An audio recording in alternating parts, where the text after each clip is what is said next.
Welcome back to Daybreak. Today for my health check, I'm joined by Dr. Brad Schwall, CEO for the Center for Integrative Counseling. We're speaking about another mass shooting. I think a lot of people are waking up today going, what just happened? Why did it happen? How do I get through this day? What is your first suggestion, your first piece of advice for how we need to go through the range of emotions that we have today? Right. Certainly, there's disbelief. How could this happen? We certainly think about our own kids. We have this grief that also is leading to some anger and to some rage. And so then often our response is, what can I do? What can we do about this? And that's a natural response. So both that taking in that grief, and it's completely impossible to understand what it must be like to be in that community.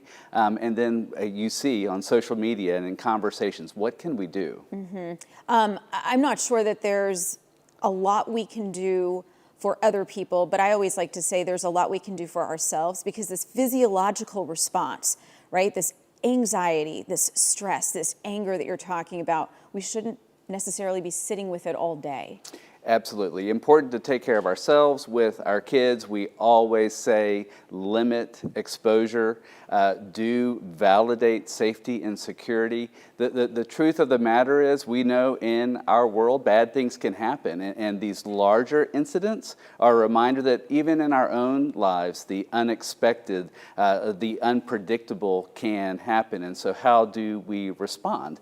So I do think bringing it in closer to taking care of ourselves. And that's not selfish, because we all deal with lots of different stressors and trauma. At the same time, we do think in our sphere of influence, what can we do to be the opposite, the antidote to hate, to violence, and how can we influence those around us and our communities around us? Yeah, look, I always say, and I think I tweeted about this yesterday, if you can offer someone kindness, love, support, communicate with them, reach out, ask how they're doing.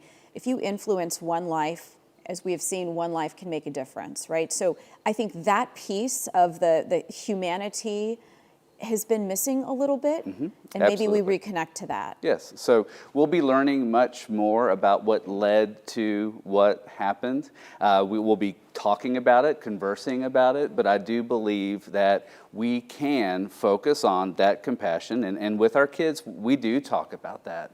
We do talk about that unexplainable and that impossible to understand pain they must feel, because we must also teach our kids compassion, and compassion is needed around us too. I'm sorry, I just have quickly one more question. We hear grief counselors are going to be on hand here, there, everywhere. What do they do? What do they do when a kid comes in, or a teacher comes in, or a parent comes in?